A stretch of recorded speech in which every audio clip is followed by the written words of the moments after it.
Arrancamos entonces con ese orden.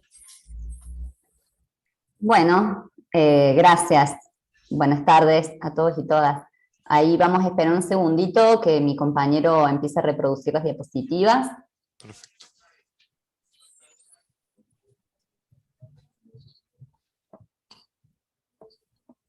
Bien. Ahí se ven correctamente, ¿verdad? Ahí se ven. Bien. Bueno, comenzamos entonces. Bien, bueno, buenas tardes. Mi nombre es Erika Sakuchi. Soy una de las integrantes del colectivo de epidemiología comunitaria, que es el colectivo que ha elaborado este informe, que hoy vamos a estar compartiendo por primera vez, que se denomina Informe de los daños socioterritoriales generados por la empresa Porta Hermanos, instalada en la ciudad de Córdoba. En un ratito mis compañeros y compañeras van a contar un poquito más al respecto de qué se trata este conflicto, pero simplemente para decir dos palabras que nos ayuden a contextualizar un poco. Este es un conflicto que se desencadena a partir de 2012 en el contexto de la instalación y la producción de una fábrica, concretamente que produce alcohol y sus derivados y bioetanol. A partir de que la fábrica empieza a sumar la actividad de bioetanol es que se desencadena este conflicto que comenzó en 2012 y continúa hasta la actualidad. En el marco de este conflicto es que conformamos este colectivo que les comentaba, el colectivo de epidemiología comunitaria, y hemos desarrollado un proyecto que se denomina Monitoreo Participativo Comunitario de Salud y Ambiente en comunidades afectadas por la presencia de una planta productora de bioetanol en la ciudad de Córdoba, Argentina, que es financiado por el Fondo de Mujeres del Sur. En el marco de este proyecto hemos realizado distintas instancias de investigación y talleres con la comunidad barrial para conocer la percepción y la vivencia de la afección ambiental, y con ese objetivo es que hemos trabajado este informe que hoy les estamos presentando. El objetivo entonces del informe ha sido sistematizar, reconstruir y analizar las diversas dimensiones de los daños que vivencia la población de Barrio San Antonio y sus alrededores desde que fue instalada la fábrica de destilación de bioetanol. Se trata entonces de un colectivo interdisciplinario, autoconvocado en el marco del conflicto, y además de que el conflicto fue judicializado. Entonces somos distintos profesionales y estudiantes de diversas áreas disciplinares, por nombrar algunas de las principales: sociología, ciencia política, relaciones internacionales, psicología, trabajo social, ciencias de la comunicación, geografía, biología, química, medicina, entre otras, como así también vecinos y vecinas de los barrios aledaños que también nos están acompañando en el encuentro de hoy y que han participado de la elaboración del informe. Entonces, en este marco es que estamos presentando, como les decía, por primera vez este informe que hemos elaborado tanto recuperando algunas experiencias y datos secundarios, que en algunos casos eran investigaciones de algunos de los propios integrantes actuales del colectivo, pero que habían sido investigaciones anteriores sobre conflicto, como así también tesis de grado, tesis de maestría, tesis de doctorado. Eso por una parte en cuanto a lo que refiere a los datos secundarios, pero a su vez, como colectivo, también les comentaba, hemos desarrollado distintas instancias, taller, que buscaban conocer y aproximarnos con mayor especificidad a las vivencias de la propia comunidad. Entonces, en este informe hemos propuesto dos categorías grandes de análisis que son solamente analíticas, y su distinción es solamente a estos fines, donde una gran categoría ha sido el daño en términos territoriales, y una segunda gran categoría ha tenido que ver con el daño, conocer el daño en cuanto al cuerpo. Como les comentaba hace un ratito, el objetivo que nos ha encontrado ha sido más que todo generar una mirada, la posibilidad de una mirada interdisciplinaria. Y lo hemos propuesto sobre todo bajo la idea y la consideración fundamental de que los conflictos ambientales por contaminación requieren de miradas interdisciplinares que permitan conocer las diversas dimensiones del daño, sus expresiones y vivencias, y los procesos de construcción social del riesgo. Ahora bien, no se trata de cualquier mirada interdisciplinar, sino que, desde como lo venimos trabajando, se trata de una mirada que piensa y que construye conocimiento desde las propias poblaciones afectadas. Así que bueno, esta ha sido la introducción y un poco la contextualización de quiénes somos, y ahora mis compañeros y compañeras continuarán con la presentación del caso del conflicto y el contenido del informe.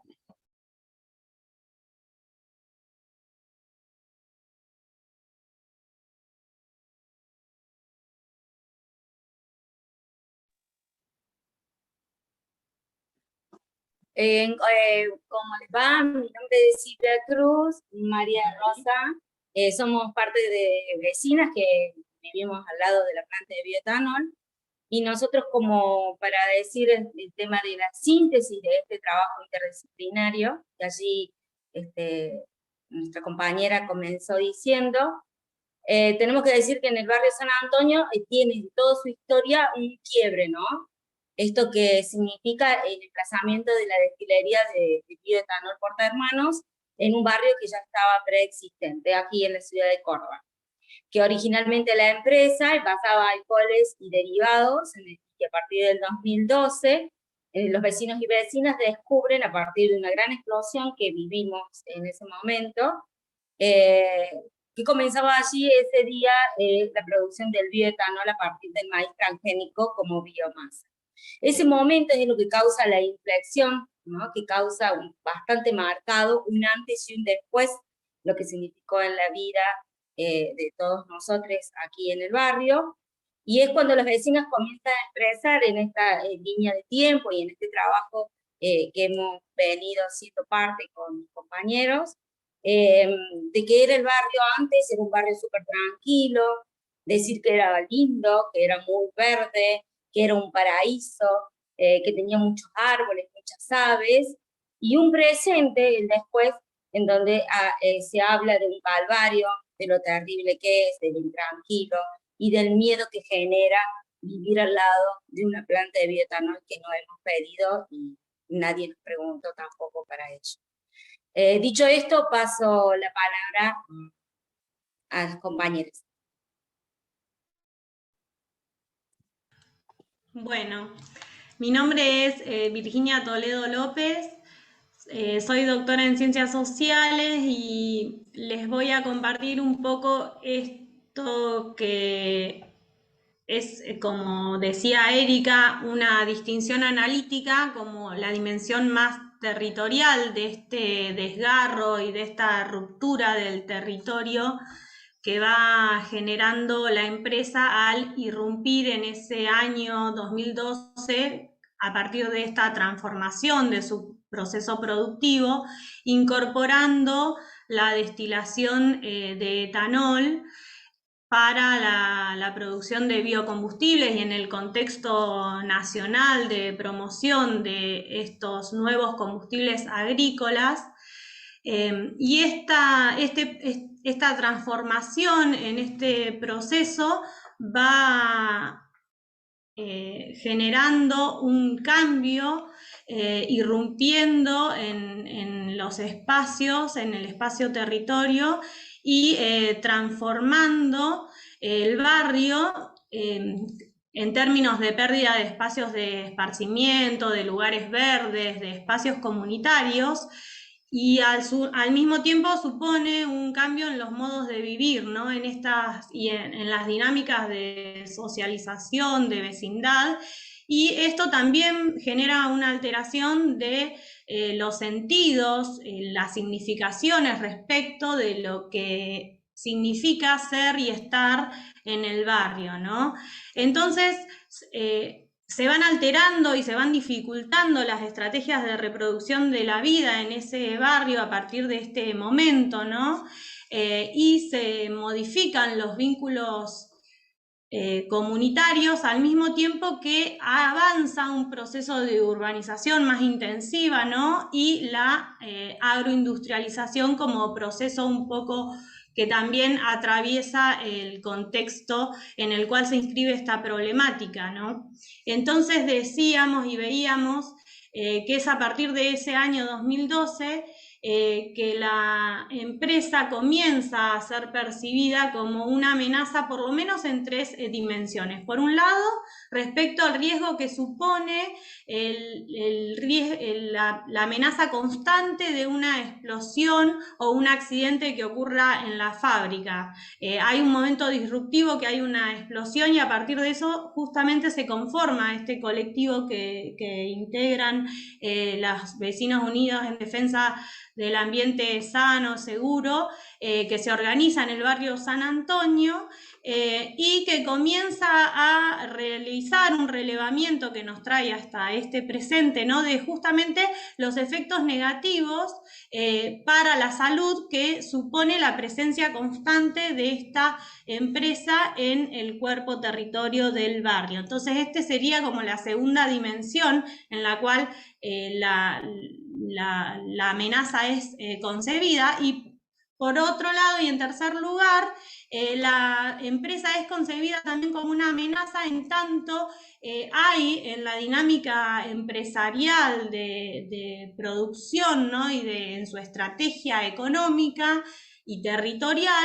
una percepción de un proceso de expansión constante, ¿no?, de una dinámica expansiva que es reconocida, y lo que supone una consecuente intensificación constante de los riesgos y de los problemas que ya existen, pero que se van complejizando y agudizando.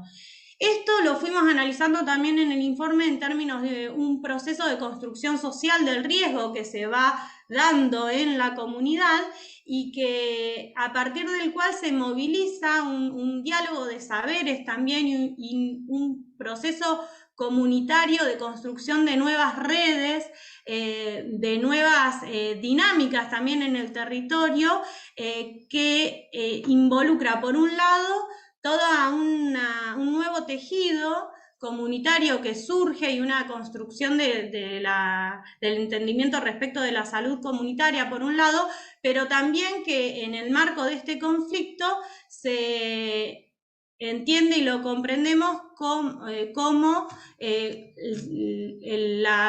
surgimiento de distintas controversias, ¿no? Y esto también se plasmó, las llamadas controversias sociotécnicas, que son los momentos en los cuales justamente las poblaciones afectadas demandan de la ciencia la generación de nuevas respuestas, ¿no?, de nueva información, y se construyen estos colectivos, podemos decir, de epidemiología crítica, comunitaria, que van relevando información y que van marcando cómo también la ciencia está atravesada y politizada, y requiere muchas veces una renovación a partir de los problemas que son planteados por las comunidades. Y bueno, hubieron momentos en los cuales estas controversias, además en el marco del proceso de judicialización del conflicto, se expresaron y se plasmaron, ¿no?, además en renovaciones de injusticias por mostrar una ciencia alineada y con ciertos poderes corporativos, y que desconocían el conocimiento generado por las comunidades. Y en este sentido, si continuamos pensando en este proceso de salud, enfermedad, y en estos desgarros y rupturas que genera la empresa en el barrio, plasmamos también que este vivir con miedo que supuso este nuevo modo de vivir que se fue construyendo a partir de que la empresa se instala en el barrio, fue generando nuevos hábitos, como esto de, bueno, estar preparada para, en el caso de una emergencia, tener que salir de la casa, e incluso, y lo fuimos analizando y pensando también en términos de que este estar en el barrio y esta territorialización de la empresa genera una ruptura en lo que fue ese proyecto de vida que se inició con esos imaginarios del barrio asociados a una vida tranquila, a la vida en el campo, al paraíso, y que en el presente está signado, como decía Silvia y como se repetía también en otras voces de vecinas y vecinos, en términos de un calvario, ¿no? De ese vivir con miedo, con la muerte como también como un significante siempre presente, ¿no? Entonces esto lo interpretamos como una ruptura en el proyecto de vida que se materializó en algunos casos con un proceso de éxodo del barrio, ¿no? Un tener que emigrar, y por otra parte y para otros se expresó en una identificación de un agravamiento constante de la salud y un proceso de mayor enfermedad, y planteando entonces la cuestión del estar en el barrio como una disyuntiva por la sobrevivencia. Y en este proceso, como decíamos antes, también marcábamos que van surgiendo nuevas identidades y se construyen nuevos saberes, y un poco las imágenes que están ahí al costado dan cuenta de ese colectivo que está en gran parte compuesto por mujeres que van tejiendo otras formas de habitar, de ser, estar en ese barrio que está asignado por este conflicto, y que van trayendo también, y que un poco se expresan en la foto de abajo, que muestra un mural que está dibujado en una plaza del barrio, que muestra esos nuevos saberes que se van entramando en la lucha, y que tienen que ver con también traer imaginarios del buen vivir y de saberes ancestrales vinculados a la tierra, que nos permiten pensar futuros posibles también, ¿no? En este estar en el barrio. Así que bueno, eso es todo por ahora y paso la palabra. Bueno, yo soy Julián Arteaga, soy biólogo y uno de los últimos integrantes en sumarme al equipo. Traigo un par de aspectos más que se recuperan en esta dimensión territorial del daño. Dos grandes cosas.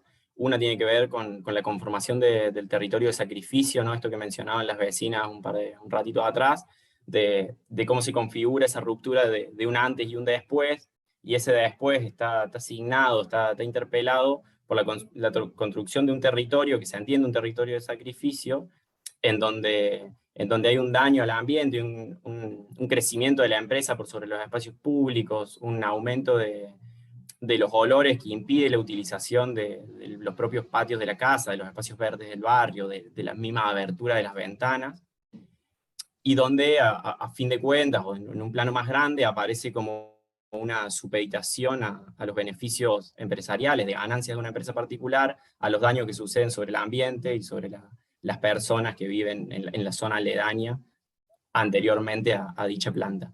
Y asociado con esto, la idea de la justicia o de la injusticia ambiental, donde aparece como se construye a lo largo de una narrativa de esta lucha, la búsqueda de una unión entre lo que sería una defensa del ambiente y una defensa de los derechos humanos, ¿no? No hay derechos humanos sin un ambiente sano y un acceso a la salud de una manera digna.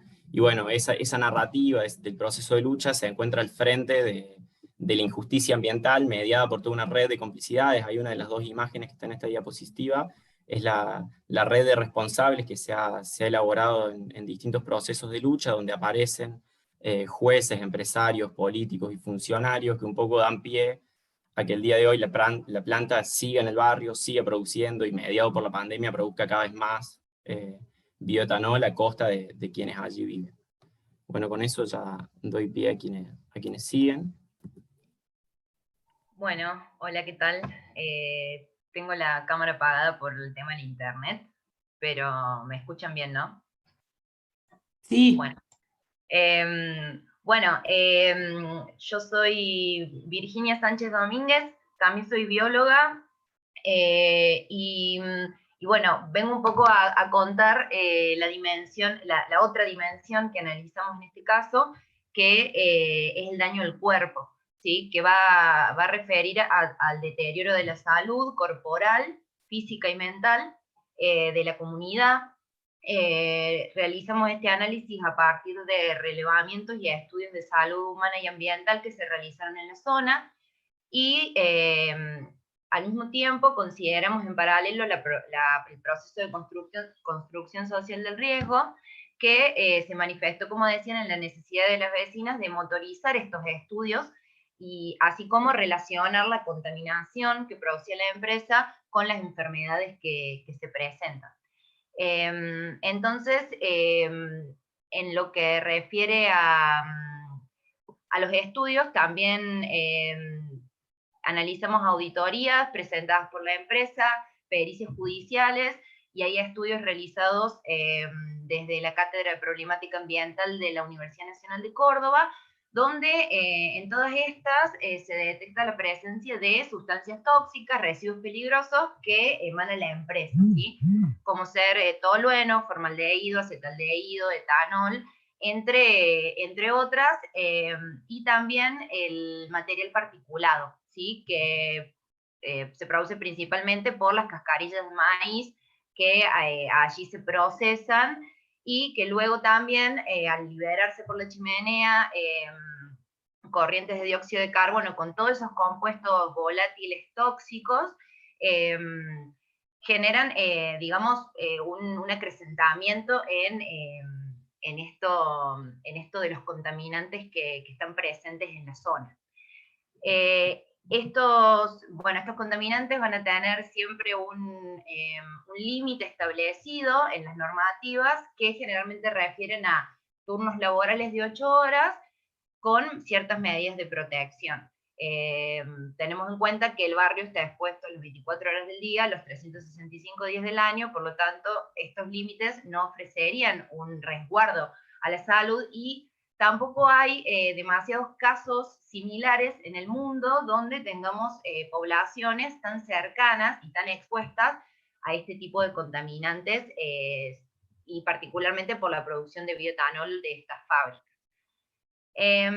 Entonces, eso es lo que respecta a los contaminantes, y lo que respecta a los estudios de salud, no hay registros de ningún relevamiento sociosanitario que haya realizado la empresa, el Estado o la justicia.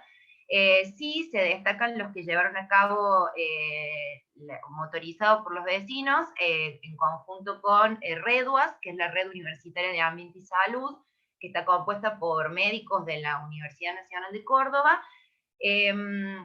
los cuales se realizaron en el 2013 y en el 2016. En el 2013 encontraron una alta prevalencia, se encuestaron, se relevaron, digamos, casi toda la zona, casi toda la población que está en los alrededores de la fábrica. Allí encontraron una prevalencia es decir, un alto porcentaje en esa población de enfermedades o síntomas como las cefaleas, dolores de cabeza, conjuntivitis, problemas respiratorios, gastritis, dermatitis, digamos, irritaciones de la piel, derivadas de reacciones químicas o alérgicas, digamos.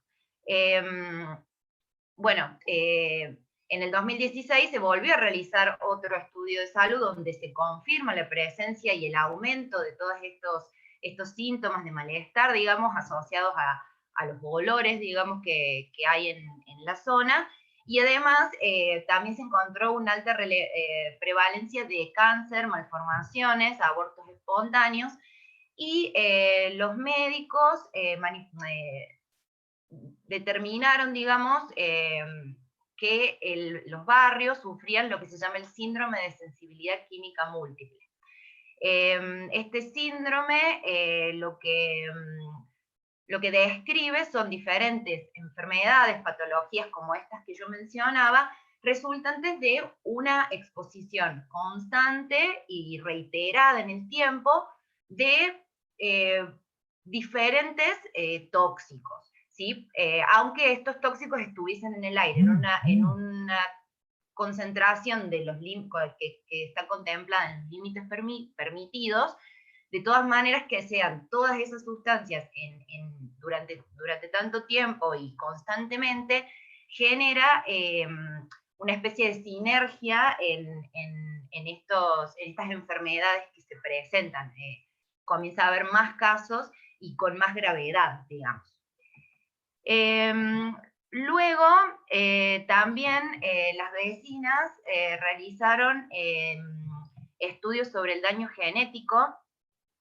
El daño genético, en este caso, lo que se mide es el daño genotóxico, es decir, el daño que se produce en el ADN por la presencia de sustancias tóxicas en el aire, que pueden producir alteraciones estructurales o funcionales del material genético. Esto va a resultar en una prevalencia de cáncer, enfermedades degenerativas, bueno, todo lo que implica que el ADN del cuerpo no pueda reproducirse y regenerarse de manera adecuada. Lo que se hicieron fueron estudios de orina y estudios en la mucosa bucal. Los estudios de orina buscaban metabolitos en el cuerpo que nos indican que las personas, en este caso se hicieron 2 relevamientos, en el primero, que fueron todos niños, desde niños pequeños hasta adolescentes. Estos metabolitos que se buscaban en la orina nos indicaban la exposición a compuestos orgánicos volátiles como acetona, formaldehído, tolueno y sileno. En todas las muestras analizadas se encontraron estos metabolitos, y la única fuente de alguno de ellos, como puede ser acetona o formaldehído, es exclusivamente responsabilidad de emisiones de una empresa como Portahermanos. Además, en la mucosa bucal se buscaron micronúcleos que son indicadores de daño genético. En el 95% de los niños se obtuvieron un número de células con micronúcleos mayor al valor considerado como recomendado o normal. En realidad no tendríamos que tener micronúcleos porque no tendría que haber daño genético en realidad, pero se acepta una cantidad de 2,5 como el daño basal que todos tenemos en nuestro cuerpo. Aquí se encontraron casos hasta de 9, en una niña de 5 años. Entonces, bueno, estos resultados que son últimos, digamos, en el 2019, en el 2020, bueno, reafirman, ¿no?, que el daño está y que se relaciona con estos compuestos tóxicos, y bueno, aporta, digamos, está dentro de la judicialización del caso este tipo de pruebas que se han generado desde la comunidad.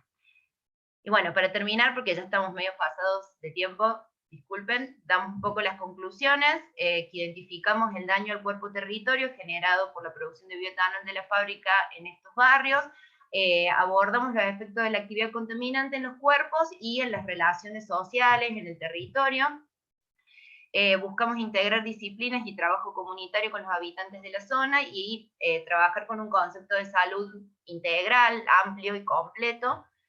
Destacamos la construcción de redes e identidades colectivas que tienen la importancia de generar frente a este daño espacios de sanación, escucha y cuidado. Y además este análisis nos lleva a seguir exigiendo, digamos, justicia ambiental frente al impacto negativo que vemos y que analizamos frente a estos modelos de producción, digamos, en los territorios. Bueno, muchas gracias. Dejamos ahí los contactos, las páginas, para quien quiera profundizar. Hay mucha información. Pero bueno, aquí hicimos un resumen de un informe que todavía está terminándose, digamos, está en proceso todavía. Gracias. Bueno, muchísimas gracias, compañeros, compañeras, bueno, y felicitaciones, obviamente, por el tremendo trabajo y la tremenda lucha que están encarando. Muchísimas gracias por compartirlo. Les recuerdo que pueden hacer preguntas o comentarios en el chat. Si les parece, pasamos a la segunda presentación por parte de, si no me equivoco, Jazmín y Florencia, sobre la encuesta Agua, Vivienda y Salud en Punta Indio. ¿Están por ahí? Dale, ahí comparto. A ver. Bien. Bueno, a ver, lo pongo en modo presentación. Sí, acá con Flor vamos a estar contando de la experiencia de esta encuesta, de la cual participamos varias personas, como figura ahí abajo. Bueno, vamos a tener una primera parte donde vamos a caracterizar brevemente el partido Punta Indio, porque capaz que muchos no lo conocen, y la situación de acceso a los distintos servicios de agua, salud y vivienda, y después vamos a contar un poco sobre el recorrido de cómo llegamos, cómo surgió la idea de esta encuesta, y bueno, qué hicimos hasta ahora, y algunos desafíos y aprendizajes que surgieron a partir de esto. Así que vos, Flor, ¿ya estás para arrancar? Sí, bueno, nada, quería también felicitar, ahí le hicieron un comentario en la presentación anterior, la verdad que conocía bastante poco del proceso de lucha, y nada, la verdad que excelente la presentación y súper variadas las voces, que eso también suma un montón. Bueno, yo me llamo Florencia Fajardo, vivo en La Plata, trabajo en el partido que está un poco más al sur, que se llama Magdalena, y, y bueno, soy antropóloga y trabajo en una escuela secundaria que doy materias más medioambientales. Entré en contacto con el grupo del Colectivo de Soberanía Alimentaria de Punta Indio y Magdalena, donde está participando Jazz y todos los compas que están ahí, Hugo, Bairó, bueno, Mariana, Emilio, Carolina, no da a nombrarlos todos, pero están todos los nombres ahí, están en el trabajo.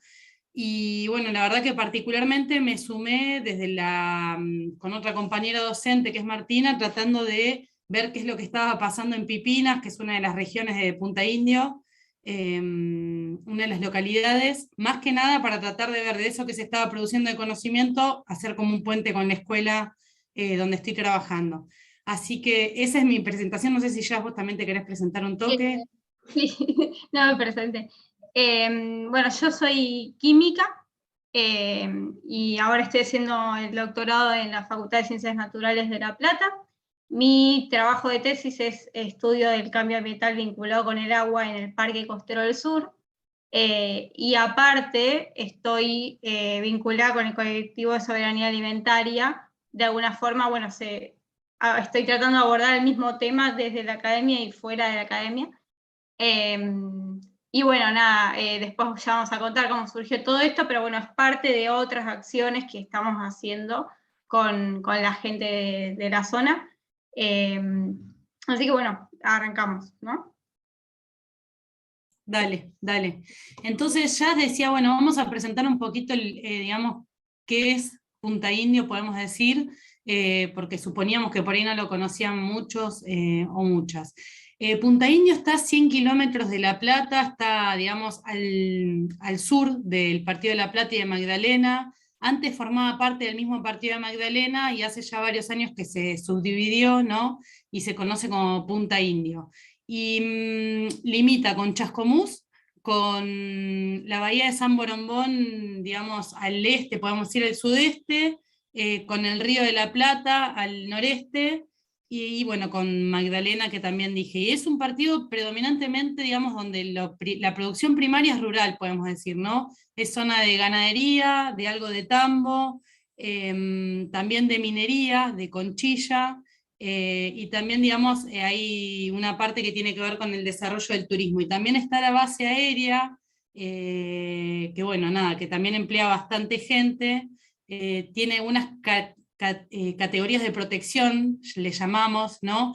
Que entre Magdalena y Punta Indio está la Reserva de Biosfera del Parque Costero Sur, es refugio de vida silvestre, y también es sitio Ramsar o de humedales de importancia internacional. O sea que tiene, digamos, varias características que lo hacen como también un lugar de turismo y de acciones educativas, decimos nosotras, porque hay como varias, intereses desde la investigación o desde las escuelas de articulación con eso.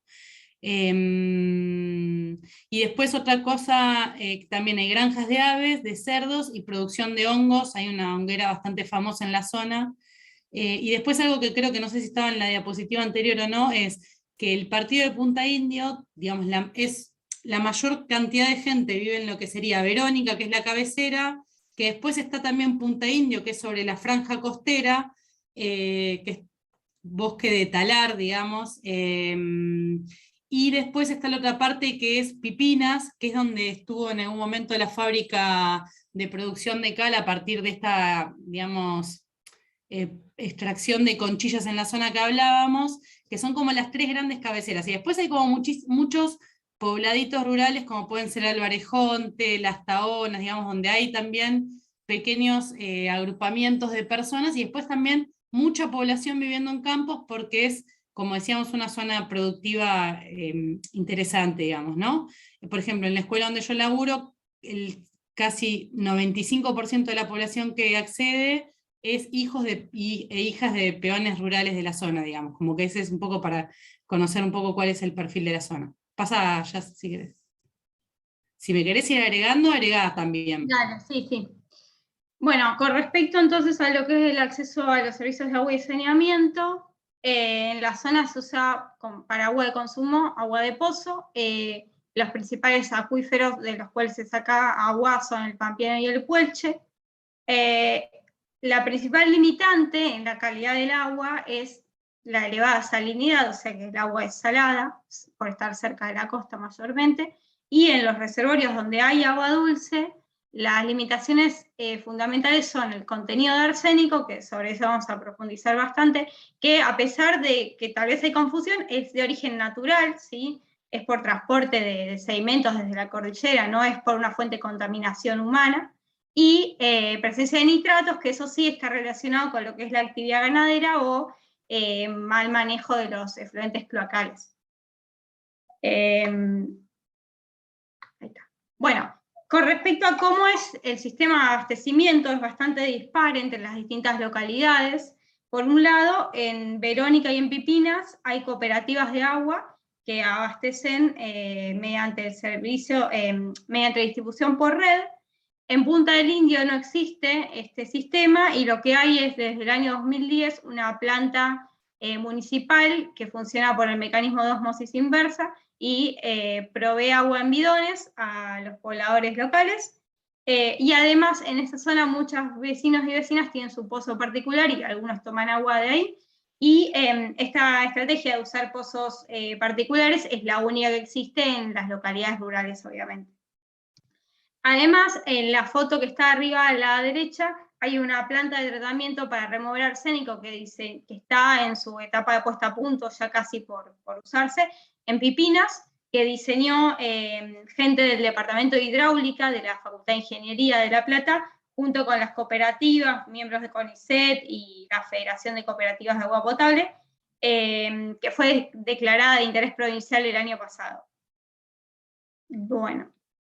Y con respecto a lo que es el saneamiento, en Verónica y en Pipinas está la empresa ABSA, que es la misma que da agua en La Plata. Acá gestiona lo que son las cloacas. Y en Punta del Indio y en el resto de las, bueno, y en los parajes rurales no hay un sistema de gestión de efluentes, sino que, bueno, hay pozos ciegos o cámaras sépticas, bueno, distintas modalidades, pero no gestionadas, digamos, de forma centralizada.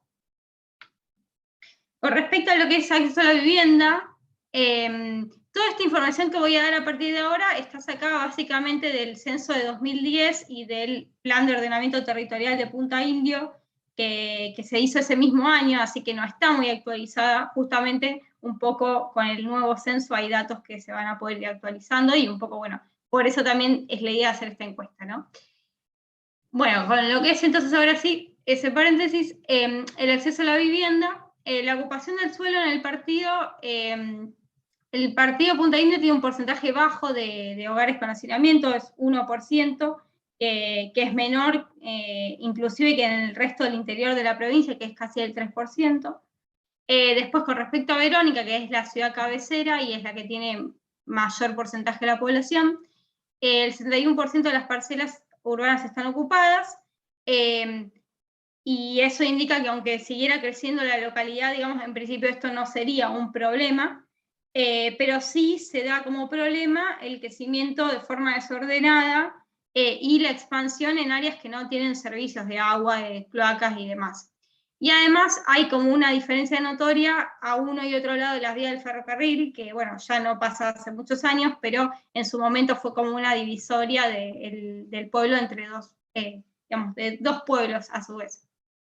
En Pipinas, en general hay un estado de edificación bueno, pero en los bordes del pueblo hay también zonas que no están en buenas condiciones.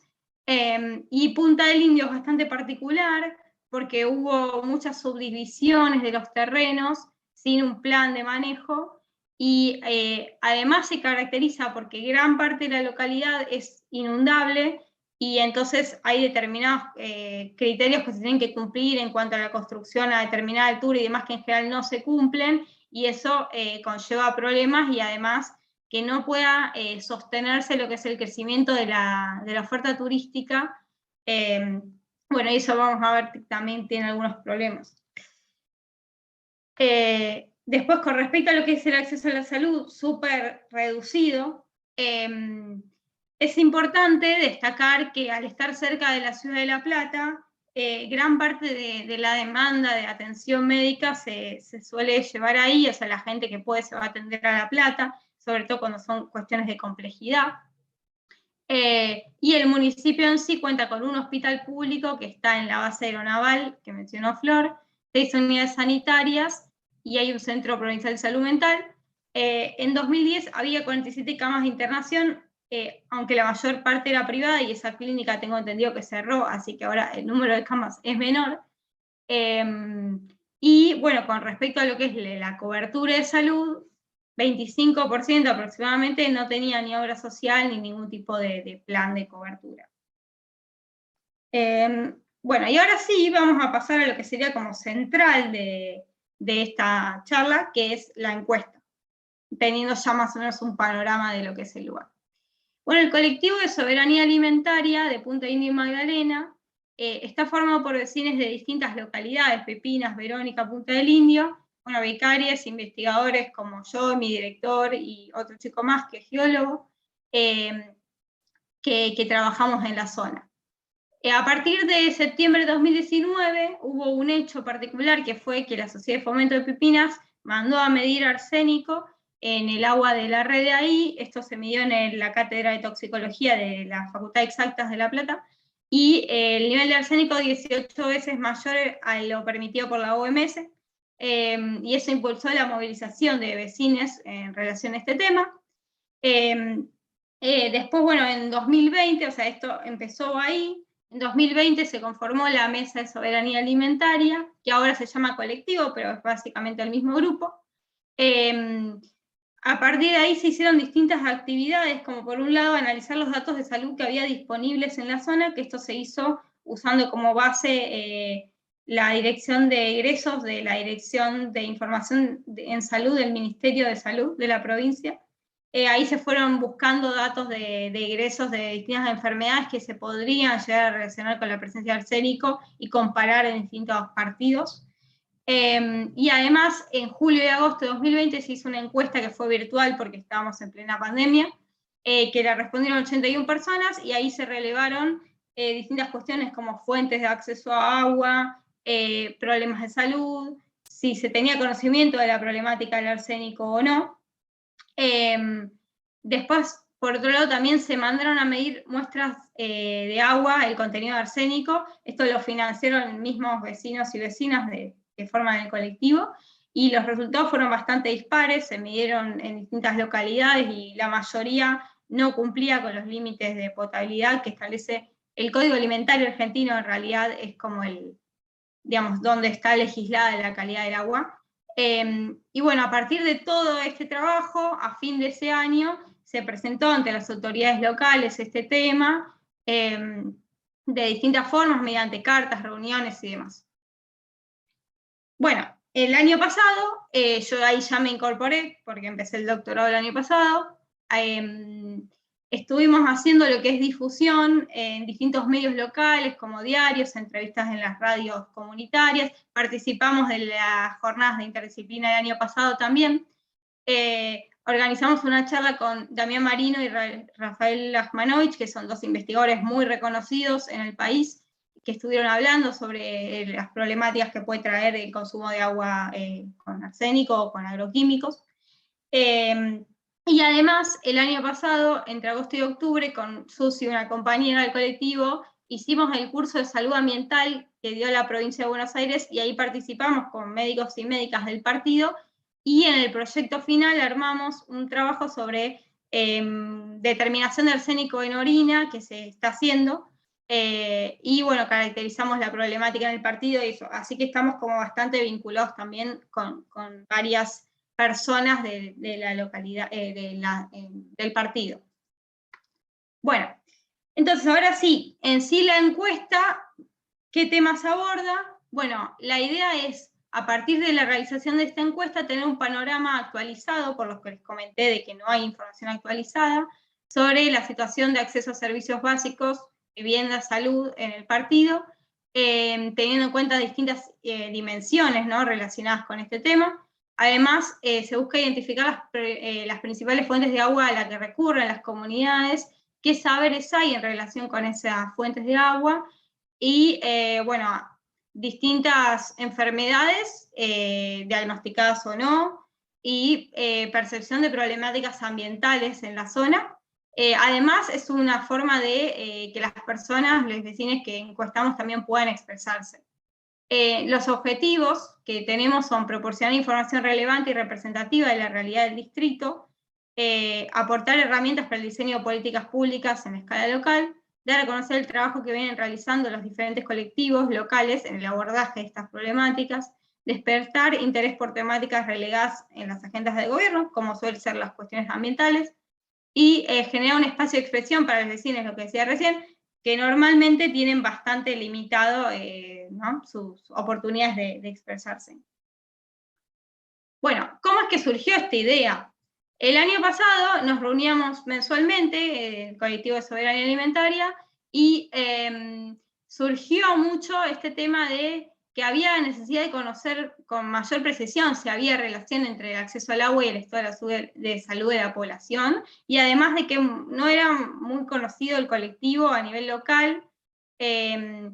Así que bueno, a partir de todo eso, la segunda mitad del año surgió esta idea, además de que, mismo reconocido por los médicos de la zona, mucha de la información a nivel salud está subregistrada, y la que sí está registrada tampoco se usa porque no hay una dirección de estadísticas en el partido, así que de alguna forma hacía falta como abordar este tema. El equipo de diseñadores de la encuesta está formado por miembros del colectivo, no todos, pero sí varios de los que estamos en el colectivo participamos. Además se sumó gente de una ONG que es Amigos del Parque Costero del Sur, docentes del CEP como Flori y Martina, y algunos vecinos y vecinas del partido que no forman parte de ninguna organización. El diseño, por un lado, constituyó en una búsqueda de encuestas realizadas en diferentes territorios del país. Tuvimos asesoramiento de profesionales como gente de la UNR, de Salud Socioambiental, del Grupo Gesta. Estuvimos viendo también encuestas por otro lado, y después hicimos una prueba piloto en donde probamos a encuestar a 10 vecinos de distintas localidades, como para también ajustar ciertos detalles de la encuesta y ver que funcione, ¿no? Y tuvimos que hacer una cierta planificación previa a poder ir casa por casa y difundir a nivel local que se iba a hacer esta encuesta, y además reclutar más encuestadores. Hicimos 2 reuniones presenciales en Pipinas en noviembre del año pasado, y convocamos también encuestadores, bueno, primero de boca en boca, por grupos de WhatsApp, a través de las redes sociales, colocamos carteles en Pipinas, y participamos del evento por el Día de los Humedales, el 2 de febrero de este año también, todo como para ir convocando gente. Y además, a nivel más logístico, bueno, hizo falta notificar a las autoridades locales y a las fuerzas de seguridad de que vamos a hacer esto, y también, bueno, para que estén enterados. Y se difundió a los vecinos de Pipinas que se iba a hacer la encuesta también, como decía, bueno, mediante las estrategias que se pudo, ¿no? Grupo de WhatsApp, redes sociales. Participamos en entrevistas en medios locales, radio, diarios. Bueno, acá Flor, vos si querés. Bien, entonces, ¿qué características tuvo la encuesta? Es anónima, se realiza en la vivienda, se responde por hogar y se registra en papel y luego la digitalizamos en un Excel compartido que tenemos. Hasta la fecha hicimos 3 jornadas de encuestas en Pipinas, digamos, como que arrancamos por Pipinas, que es una de las localidades, que le elegimos también porque era donde estaba, digamos, más cercana a la cantidad de población, como que viven en una cantidad de manzanas que era como alcanzable en función también de los encuestadores y encuestadoras que éramos, que eso también fue un poco una limitante, ¿no? Que el tema también de que sea, nada, voluntario o donor, realmente nos recontra costó sumar encuestadores y multiplicar, digamos, el trabajo de producción de datos, ¿no?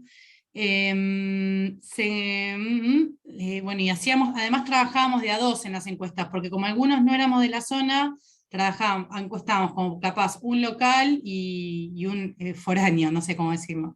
Se encuestaron 60 hogares, llegamos a 171 individuos, y creemos que representa el 14% de la población. Eso lo vamos a tener del todo cuando sepamos un poco más el censo de este año. Y la idea es continuar en Punta Indio y Verónica, y que, bueno, que tiene que ver, va a estar sujeto a esto de la posibilidad de sumar más personas para hacer las encuestas. Se emplearán diferentes técnicas de procesamiento para el análisis, para generar información relevante a partir de los datos relevados, y bueno, la difusión, como vino contando Jazz, la idea es poder abrirla a la comunidad en un formato simple de comprender, con especial énfasis en los tomadores de decisiones. Y nada, esto de que fue como bastante importante el tema de tratar de sacar notas en los medios locales, como para dar a difundir, eso como que también creemos que va a ser parte de la difusión de la información. No sé si hay otras... bien. ¿Este vas vos o yo? No me acuerdo yo. Bueno, si quieres, esto sería, vamos a hacer como una especie de cierre del tema, digamos un poco por qué tiene sentido que hablemos de esta encuesta acá, ¿no? En estas jornadas. Este proceso que estamos haciendo de investigación y sistematización tiene un enfoque participativo, lo que podríamos llamar acción participativa. Quienes formamos parte de este proceso tenemos distintas trayectorias, experiencias y profesiones, ¿no? Yo soy química, Flor es antropólogo, hay un ingeniero agrónomo, una ingeniera civil, psicólogo, una licenciada en ciencias de la comunicación, bueno, varias profesiones. Y intentamos, partiendo de esta diversidad, construir puentes entre los diferentes saberes académicos y no académicos que son necesarios para poder hacer esto. Entonces, bueno, hablamos de una coproducción de conocimiento con los actores locales, entendiendo que esto puede llegar a influir después a la hora de diseñar políticas públicas, o esperaríamos que así sea, y entendemos que la transdisciplinaridad, entendemos la transdisciplinaridad como la investigación interdisciplinaria sumada a la participación protagónica de los grupos implicados. O sea, estamos ya yendo un paso más que la interdisciplina, ¿no? Cuando hablamos de transdisciplina. Bueno, y las conclusiones, o digamos una evaluación de lo que fue hasta ahora, porque vamos, una parte de todo lo que va a implicar esto, hay ciertos desafíos, como, bueno, tenemos que terminar de sistematizar y analizar las encuestas, que bueno, todavía no lo pudimos hacer eso. Comunicar los resultados, como decía Flor, hasta el resto de los actores locales, promover mayor participación de las personas locales, diseñar una estrategia a corto, mediano y largo plazo, que eso nos está costando, e inclusive también establecer como una organización interna, reunirnos mensualmente o cada un cierto tiempo, repartir tareas, bueno, conseguir presupuesto, lo que decía Flor, ¿no? Hacemos todo ad honorem en nuestros tiempos libres y eso a veces complica las cosas también, y además lo que es imprimir y todo sale de nuestros bolsillos. Así que eso, pero bueno, también hay cosas que favorecen este proceso, como bueno, la importancia que tiene el agua, ¿no? Para todos nosotros. Después que, bueno, todos quienes participamos de esto tenemos claro el objetivo que tenemos y vamos como todos para el mismo lado. Y bueno, que también participamos de este tipo de eventos y en medios de comunicación locales, que eso también ayuda a difundir. Bueno, y a pensar también, ¿no? Como que también el tema de escribir, pensar, compartir, te hace siempre seguir pensando qué vuelta encontrarle al trabajo que se está haciendo. Sí, cada vez que volvíamos a encuestar teníamos una reunión donde evaluábamos cómo había salido, si teníamos que replantear cosas, así que hay una retroalimentación constante. Y bueno, y algunas cosas que podrían llegar a funcionar o que podrían llegar a ayudar sería, bueno, que las autoridades locales colaboren de alguna manera, más allá de estar enterados. Incorporar personas que sepan, que estén capacitadas en lo que son las tareas de comunicación, más que nada cuando tengamos que publicar los resultados. Y bueno, también poder articular con otros proyectos que se están haciendo en la zona, por ejemplo en la universidad, pero que tal vez no están involucrados con esta cuestión de la transdisciplina y que, bueno, podría ser útil. Así que, bueno, no sé si vos querés decir algo más. No, pero... que me parece que también está bueno, que es una forma también de impulsar el proceso de construcción de organizaciones sociales en el territorio, ¿no? Que, digo, en la zona de Pipinas, Punta Indio, Magdalena, no sé si uno lo compara por ahí con el nivel de organizaciones que hay en otros lugares como La Plata, Buenos Aires, la verdad que es bastante diferente. Yo que vengo de otra experiencia, digamos, más política, es como no hay el nivel de abundancia que hay en otros territorios, y en ese sentido es como una buena excusa para organizarnos, para proyectar políticamente la zona, nada, me parece que en ese sentido también suma. Así que bueno, muchas gracias. Gracias por escuchar. Muchas gracias, Florencia, Jazmín, felicitaciones por el trabajo realizado. Bueno, ahí dejarán unas preguntas que se van a ir leyendo hacia el final. Bueno, quedan 2 trabajos, no sé si quieren continuar Celestes o Evelith. ¿Quién prefiere tomar la palabra? Sí, yo no tengo problema de continuar. Bueno, Celeste, adelante, todo tuyo. Dale. Antes de empezar, igual felicito a los trabajos anteriores, que me parecen los dos súper interesantes. Ahí también dejé algunas preguntas para después seguir profundizando, pero re interesantes los dos.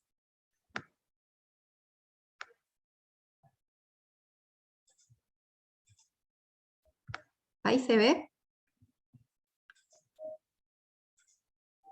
Bueno. Bueno, yo les voy a contar un poco sobre una experiencia de trabajo que hicimos, que es interdisciplinaria y también interinstitucional, en relación a un mapeo de productores agroecológicos en el Partido General Pueyrredón, que es donde se ubica la ciudad de Mar del Plata. Bueno, en este equipo está formado por integrantes, investigadoras y extensionistas de CONICET, de la Universidad Nacional de Mar del Plata y también de INTA.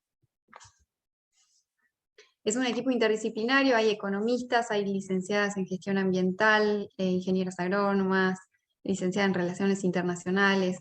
Como iban contando también en los equipos anteriores,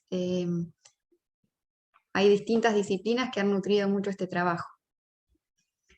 Y bueno, un poco el punto de partida que dio lugar a esta investigación es el uso de agroquímicos, que bueno, que se presenta como una tecnología que ha servido para aumentar el volumen producido de alimentos, pero que como correlato ha traído modificaciones en el territorio, en los paisajes, debilitamiento de los mecanismos ecológicos de control biológico de plagas, dependencia de insumos, endeudamientos. Y bueno, en los últimos años especialmente se hacen sentir los reclamos en torno a los daños en el ambiente y en la salud derivados de las fumigaciones. Y especialmente en el caso que estudiamos, el caso del Partido General Pueyrredón, estas preocupaciones ingresan en la agenda de políticas públicas en torno a los años 2000, especialmente de la mano de los cuestionamientos de parte de vecinos de las zonas productivas, de algunas ONG, especialmente de corte ambientalista, y de parte de la comunidad científica. Y bueno, en los últimos años existe un creciente consenso en torno a la necesidad de encontrar formas alternativas de producción, guiadas por la perspectiva de la sustentabilidad. Entonces, bueno, como punto de partida nos planteamos llevar adelante lo que en principio fue un relevamiento, era una tarea específica, pero luego fue adquiriendo un carácter mucho más amplio de investigación y teniendo nuevos objetivos a partir de problemáticas que se fueron relevando. Pero un poco la teoría que guía esta investigación tiene que ver con la teoría de los sistemas complejos. Retomando un poco lo de la interdisciplina que mencionaba al principio, la idea siempre fue hacer una construcción horizontal del conocimiento y no de manera vertical. Y horizontal incorporando siempre el diálogo de saberes, y también, bueno, reconociendo que se hace un recorte de la realidad para poder estudiarlo, pero que en realidad forma parte de un sistema mayor. Y que quizás si en este trabajo no estamos evaluando cuestiones como las que contaban antes los compañeros, más específicas, por ejemplo, de contaminación de algún compartimento ambiental, en realidad se reconoce que sí, eso forma parte del sistema y que cualquier modificación en una de estas partes también va a tener una modificación en lo que nosotros estamos estudiando. Entonces, partiendo de ese punto, después se utilizaron algunos conceptos teóricos de otras corrientes, de otros enfoques que permitieron operativizar un poco algunas cuestiones específicas que se buscaron estudiar. Algunas cuestiones como por ejemplo la idea de periurbano, como escenario de manifestación y conflicto. También, bueno, retomamos algunas nociones que también se mencionaron antes en los trabajos previos, como la idea de conflicto ambiental, productividad social del conflicto. También aportes del enfoque sociotécnico, como la idea de trayectoria para estudiar este conflicto, o el de grupo social relevante, para agrupar a los distintos actores en juego en relación a sus visiones, a sus objetivos. También la idea de controversia sociotécnica, el rol del Estado, políticas públicas, y en relación, bueno, a la generación de propuestas, las ideas de sustentabilidad y de modelos alternativos de producción acompañan fuertemente esta etapa de la investigación. Entonces, bueno, el área de estudio es, como comentaba, el partido de General Pueyrredón, que se ubica al sudeste de la provincia de Buenos Aires, y la ciudad cabecera es Mar del Plata. El partido en general tiene una superficie de 1.453 kilómetros cuadrados, y son más de 662.000 habitantes de acuerdo a proyecciones del INDEC para este año. En torno a la ciudad de Mar del Plata se ubica una zona periurbana, que es esta que vemos acá con un color verde más clarito, que tiene aproximadamente 350 kilómetros cuadrados. Ahí se ubica un cinturón hortícola, que es el segundo más importante del país, después del de La Plata, tanto por la superficie cultivada, como por la mano de obra empleada y por el volumen producido. Y ahí, si bien los datos no están actualizados y no son muy específicos, los datos oficiales, se habla de entre 1.000 y 1.200 productores hortícolas en el partido, la mayoría de los cuales son de tipo convencional.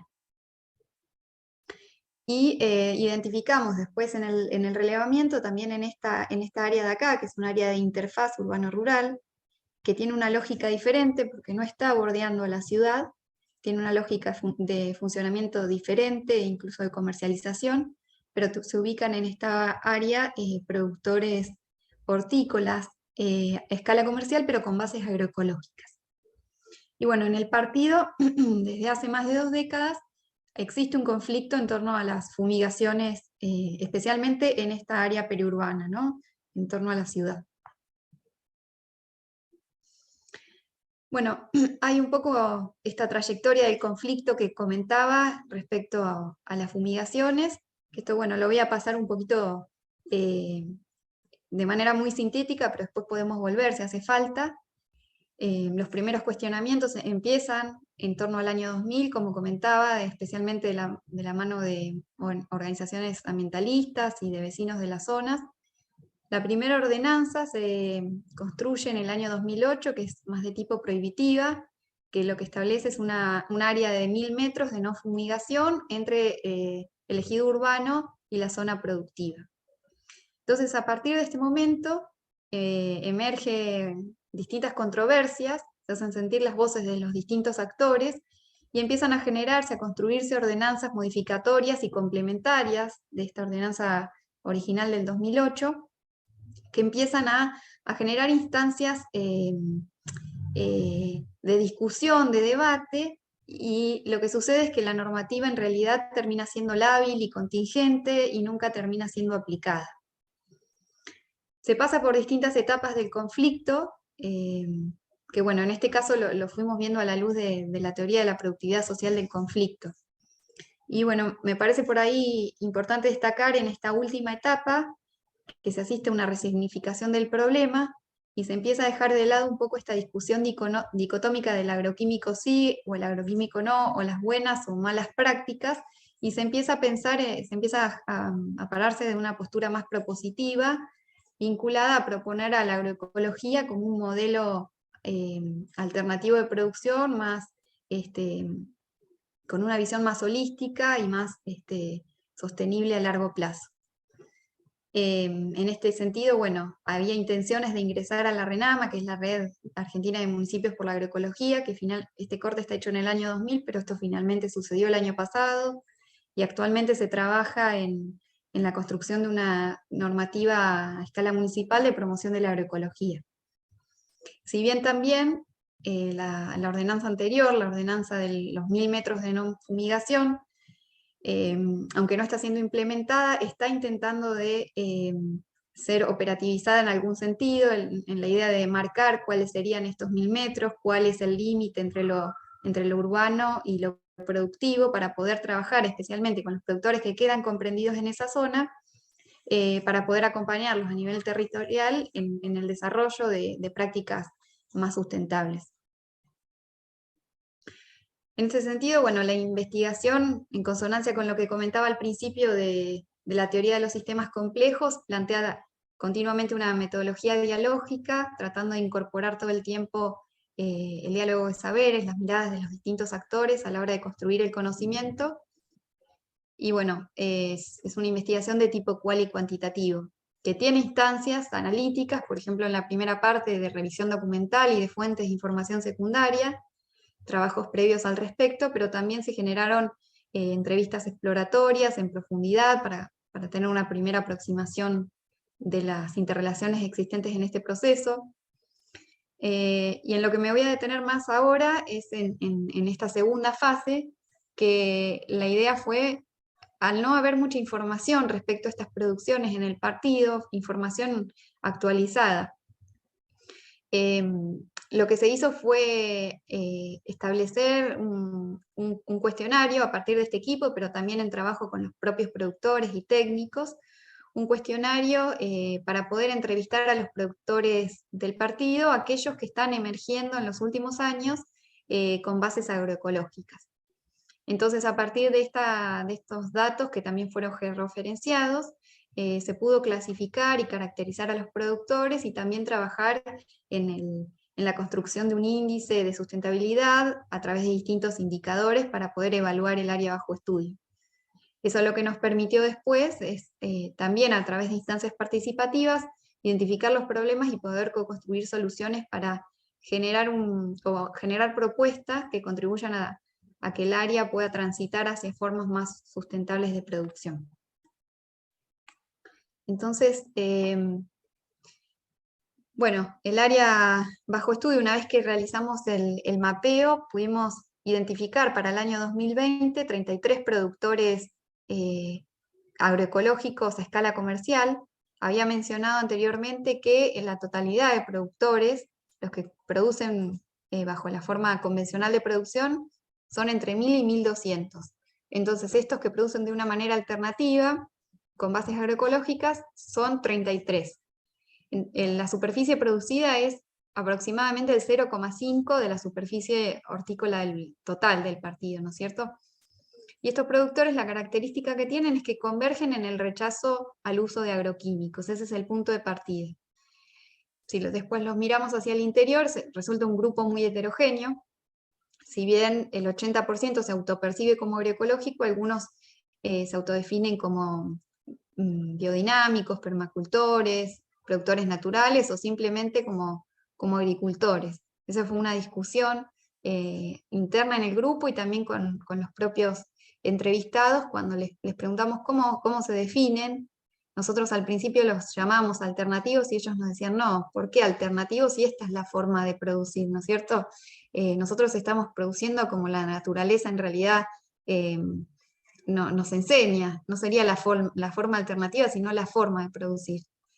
Y bueno, otra característica que tienen es que comercializan a través de canales cortos o por mercados de cercanía, entonces esto también genera otra dinámica a nivel territorial. En el partido hay 3 mercados concentradores, Y estas producciones no pasan por esos mercados concentradores, por intermediarios para luego ser redistribuidos, sino que tienen otras lógicas que también van generando otro funcionamiento a nivel territorial diferente al que sucede con la producción convencional. Bueno, algunas características de estos productores es que, por ejemplo, la mayoría cultiva 1 hectárea o menos. De los relevados, el 50% es propietario de la tierra, un 20% arrienda y también se registran casos de ocupación. Se trata en todos los casos de producción de 100% de mano de obra familiar. En algunos casos se contrata mano de obra externa, por ejemplo, para el momento de la cosecha o para alguna tarea específica. Los productores relevados son en su mayoría argentinos, y hay un 35% que son marplatenses, otros que vienen de otras provincias, pero hay un núcleo muy fuerte proveniente de Capital Federal. Y hay una preponderancia de neorurales, parejas en general de entre 20 y 39 años, con formación, en muchos casos formación universitaria, incluso de posgrado, en algunos casos vinculada a la actividad, como por ejemplo hay muchos ingenieros agrónomos o licenciados en gestión ambiental, pero también hay con formaciones en otras áreas. Pero bueno, también lo que relevamos en este caso fueron los principales problemas que estaban teniendo estos productores a la hora de producir agroecológicamente en el partido y las proyecciones a futuro. Eso también nos permitió tener un poco un diagnóstico de la situación.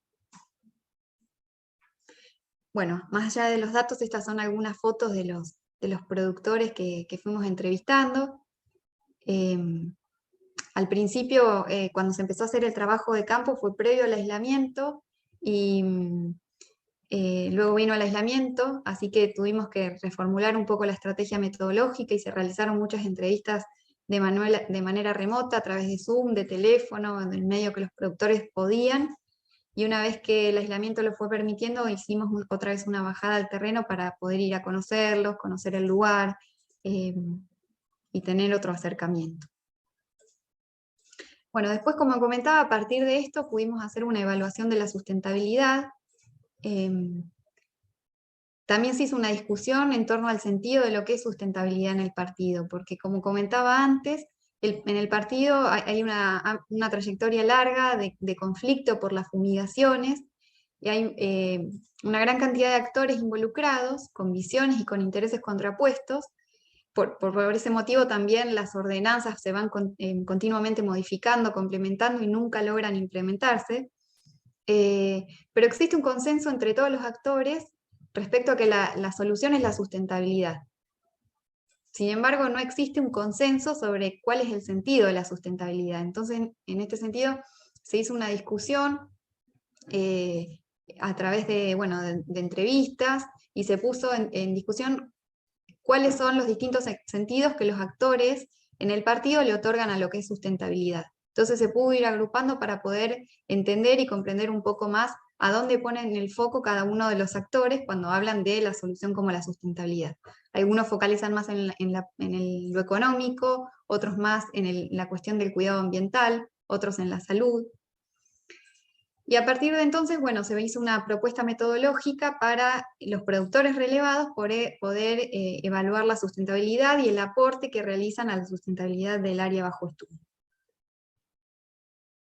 De manera súper sintética, porque creo que ya me queda poquito tiempo, esta propuesta de evaluación, que es técnica, se guió por los 10 principios de la agroecología que propone la FAO, y se hizo, bueno, a través de la metodología de Delphi. Como esta es estos 10 elementos los propone la FAO, es como una categoría exógena. Lo que se hizo para poder adecuarla al territorio local fue consultar con distintos actores en el territorio qué peso le dan a estos elementos para evaluar la sustentabilidad. Entonces, bueno, estos 10 elementos ponderados se incluyeron en el índice a la hora de evaluar la sustentabilidad. Y también lo que se hizo fue agrupar los elementos entre lo que sucede tranqueras adentro y lo que sucede tranqueras afuera. Lo intrasistémico tiene que ver especialmente con las prácticas productivas. Al principio hablaba mucho de los agroquímicos, pero en realidad la agroecología es mucho más que el no uso de agroquímicos, así como la producción convencional es mucho más que el uso de agroquímicos, implica también hábitos de consumo, formas de distribución, incluso un estilo de vida diferente. Entonces, bueno, agrupamos lo que sucede en respecto a las prácticas productivas y lo que sucede afuera. El intercambio de saberes, la economía circular. Y a partir de eso, bueno, aplicamos el índice, lo dividimos en 4 gradientes de sustentabilidad, no sé si se ve acá, 4 gradientes de sustentabilidad, desde sustentabilidad débil, moderada, fuerte y superfuerte. De los productores relevados, el 45% se ubica dentro de la sustentabilidad superfuerte. Identificamos en este conjunto de productores que lo que sucede tranqueras afuera, es decir, la parte social, alcanza valores mucho más altos que en realidad lo que sucede como prácticas productivas. Entre los valores más altos, por ejemplo, se ubica lo que es la economía circular y solidaria. Esto se ha visto reforzado especialmente en la pandemia por COVID-19, cuando se fortalecen un poco más los mecanismos de comercialización en mercados de cercanía, los circuitos cortos, especialmente asociado en este caso a los bolsones de productos agroecológicos.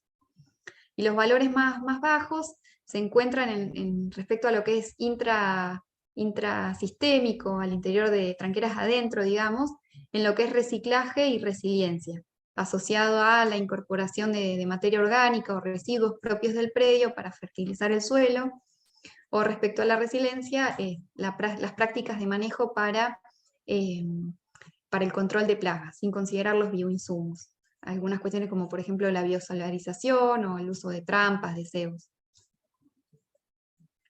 Bueno, esto también lo hicimos a través de un GIS para ver la representación geográfica, y esto nos permitió ver que, bueno, que se ubican de manera dispersa, pero que hay en esta zona nueva que comentaba al principio, que no era considerada en lo que era el periurbano hortícola, donde se encuentran la mayoría de los productores convencionales. En esta zona de interfaz del corredor costero sur se ubican los valores más altos de sustentabilidad. Una vez realizado el diagnóstico, bueno, lo volcamos a través de una matriz FODA para poder hacer propuestas para poder transitar en el conjunto del partido hacia formas más sustentables de producción, y algunas cuestiones súper generales y de manera muy sintética. Como punto de partida nos parece importante considerar la diversidad de prácticas productivas dentro del partido y romper un poco con esta discusión dicotómica de agroquímico sí o agroquímico no, para poder transitar en conjunto, no de manera individual, de a poco hacia prácticas más sustentables. Ir estableciendo estadios aceptables para poder facilitar la convivencia del conjunto y transitar de a poco hacia prácticas más sustentables. En este sentido, el rol de las organizaciones sociales son clave para acompañar el proceso en el territorio, ¿no es cierto? Y bueno, a modo de cierre, el análisis guiado por esta teoría que comentaba al principio nos permitió construir conocimiento desde perspectivas más integrales, centradas en estudiar el problema más allá de las disciplinas. Este marco teórico nos permitió reflexionar, ¿no? y entender que la ciencia puede trascender las restricciones impuestas por las disciplinas tradicionales. Y esto, integrado con conceptos de teóricos provenientes de otras disciplinas, provee una serie de herramientas analíticas útiles para desarrollar una nueva mirada. Y esto, acompañado por la metodología dialógica que comentaba antes, permite construir aproximaciones teóricas y analíticas más adecuadas para estudiar la realidad local. A su vez, me parece importante rescatar que analizar una problemática sociohistóricamente situada permite no solo generar herramientas conceptuales, sino también el significado de aprender de la propia experiencia y de fortalecer el diálogo de saberes. A su vez, bueno, como comentaba al principio, esta investigación se fue adaptando a las restricciones que impuso la pandemia por COVID-19. Hubo entrevistas en forma presencial, después se ajustó la metodología, pero bueno, se pudo adecuar bien a estas circunstancias, y siempre lo que se pretendió hacer es generar o pararse desde una posición interpretativista del problema bajo estudio, intentar poniendo en diálogo todo el tiempo los datos con la teoría, desmenuzando los datos para poder construir dimensiones. Y bueno, finalmente, esta investigación contribuyó a generar unas bases de datos, información que era inexistente hasta este momento, especialmente en relación a quiénes son los productores agroecológicos en el partido, cuáles son sus problemas, cuáles son sus proyecciones, poder conocerlos como punto de partida para la toma de decisión en lo que es política pública. Y bueno, y más allá de lo meramente académico, que la participación en congresos, en publicaciones en revistas, que esto nos ha permitido también discusiones y ampliar nuestras miradas, también ha servido para participar en espacios públicos de debate, de toma de decisión, como por ejemplo los espacios municipales en relación al diseño de ordenanzas de promoción de la agroecología, o incluso también intervenir en procesos y en prácticas de los productores. Así que bueno, eso es todo. Muchas gracias. Muchísimas gracias, Celeste. Muy interesante, muy completo y muy complejo también. Gran análisis. Felicitaciones. Gracias. Bueno, pasamos al último trabajo de Evelith.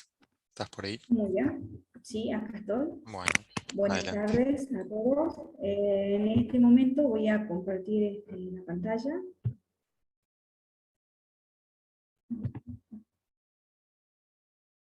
Ahí estaría compartiendo.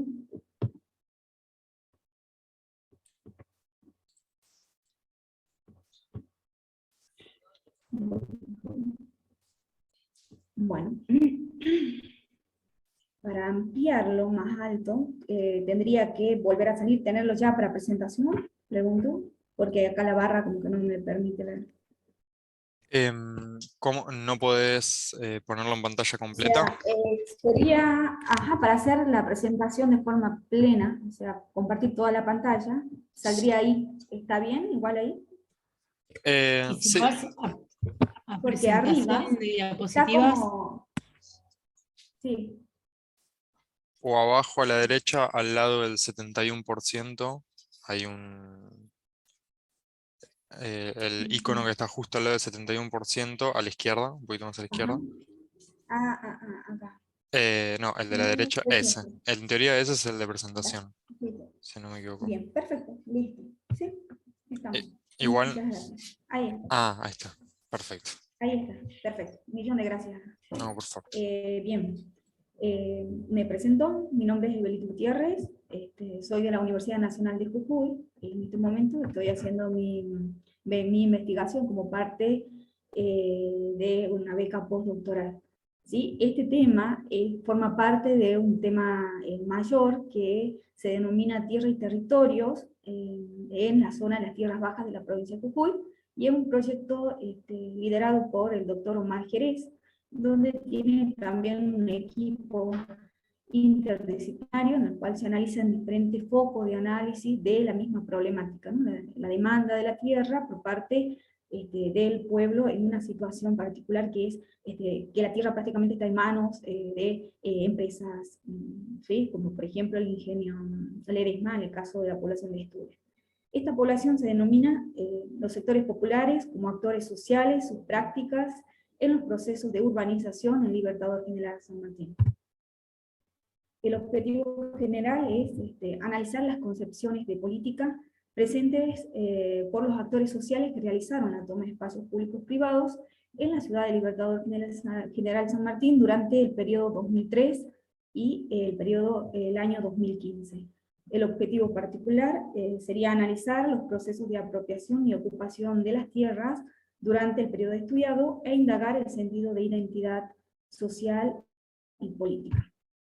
En cuanto a la metodología, vamos a señalar que la metodología es propia de las ciencias sociales en general y de la antropología en particular, basado en técnicas tales como entrevistas abiertas, entrevistas semiestructuradas, estructuradas, observación participativa y también no participativa, y el aprendizaje de los códigos comunicacionales en las zonas de estudio.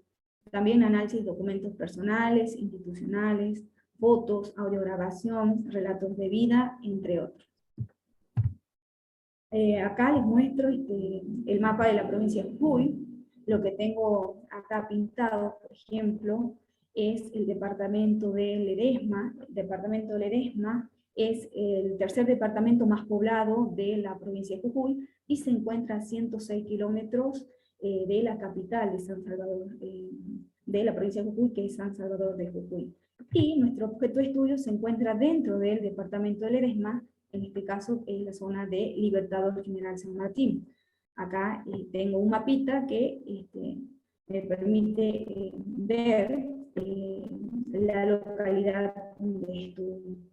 Pero para poder entender nuestra problemática es necesario ir un poquito, a grandes pasos, hacia la historia de la conformación de Libertador General San Martín, que de hecho está íntimamente ligada al desarrollo, a los vaivenes y a la expansión que tiene el ingenio Ledesma. ¿Sí? Acá tengo una línea de tiempo, voy a ir muy rápidamente como para que tenga un poquito de sentido la demanda de estos sectores populares. Hacia el año 1778, por ejemplo, se establece un primer fuerte que estaba a manos de Ledesma, de Valderrama, y en el año 1807 aquel fuerte pasa a manos de la familia Ovejero Cerda. Hasta aquel momento era una finca privada. En el año 1830 esta familia decide instaurar un ingenio azucarero con características rústicas a través de un trapiche. En el año 1889, debido a la modernización y a la tecnificación, mejora la producción y la calidad del azúcar, y también en cantidad se producía aguardiente. Hacia el año 1903 aproximadamente, teniendo en cuenta los registros, llega el ferrocarril al norte argentino, y con ello facilita el comercio y el traslado de la materia prima e incorpora las economías del norte hacia el sur. Y con ello también llega los inmigrantes, como españoles, sirios, libaneses, y empieza a crecer el ejido urbano de lo que hasta ese momento se conoce como Nuevo Pueblo o Pueblo Ingenio. ¿Sí? Hasta acá, por ejemplo, en el año 1918, ya con 1.500 habitantes de este Pueblo Ingenio, se constituye la primera corporación municipal con autoridades nombradas desde la empresa Ledesma.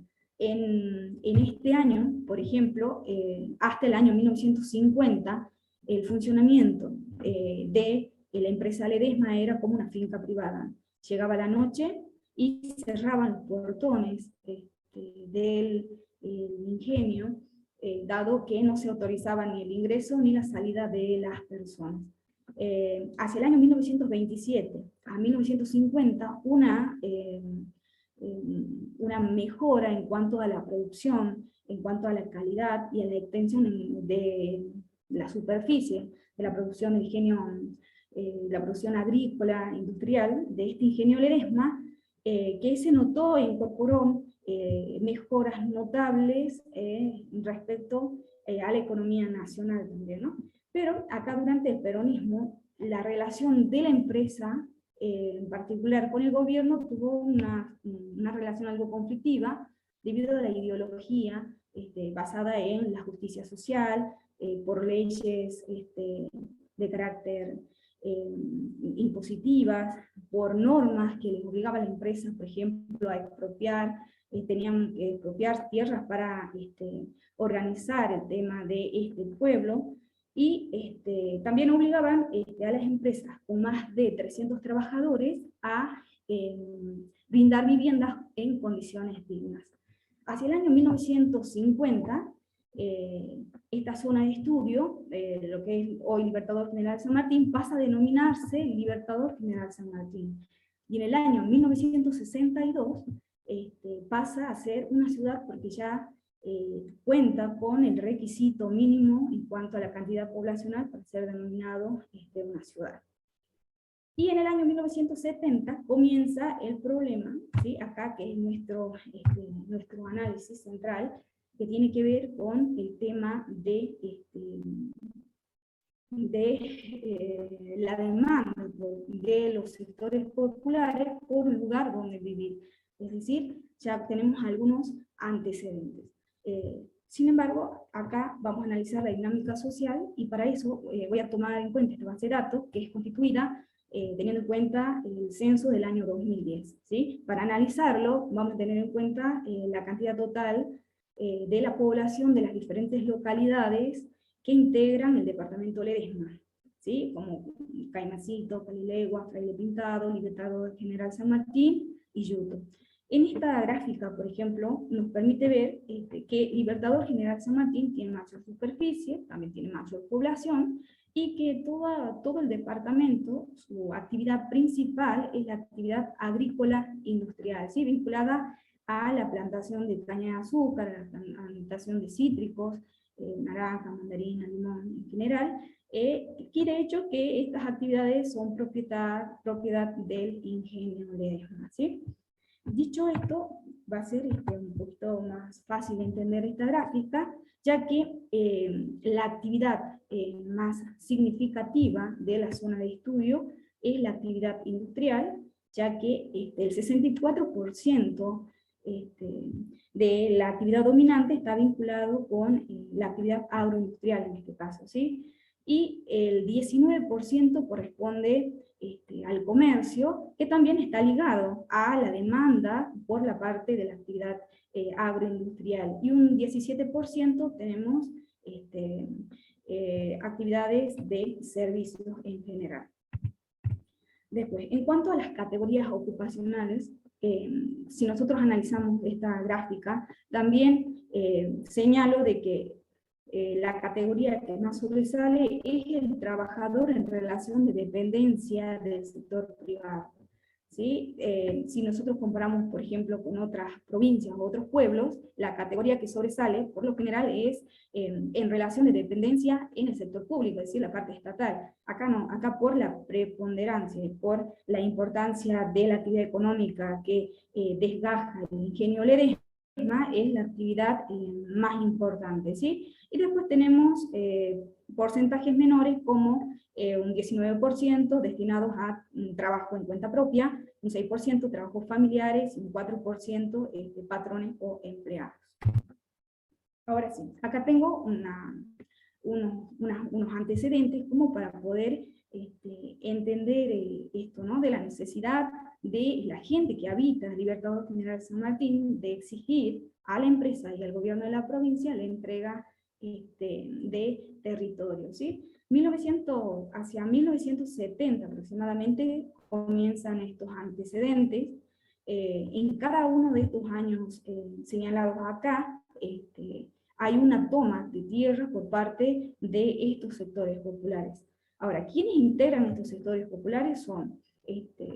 Son jóvenes, son los miembros, por ejemplo, la policía, la seguridad, las mujeres de ellos, por ejemplo, están demandando un lugar donde vivir, ellos hacen las manifestaciones, tenemos jóvenes profesionales, tenemos empleados de la empresa, comerciantes, estudiantes también, ¿sí? Acá este antecedente que está enmarcado en el año 1970 es el primer barrio que se constituye en una zona marginal dentro de lo que es Libertador General San Martín. Se asienta en un espacio verde cerca de un río, del río San Lorenzo, y actualmente ese barrio se denomina San Lorenzo. Después, en el año 2002, otra toma bastante interesante, ya que en él participan alrededor de 300 personas, y toman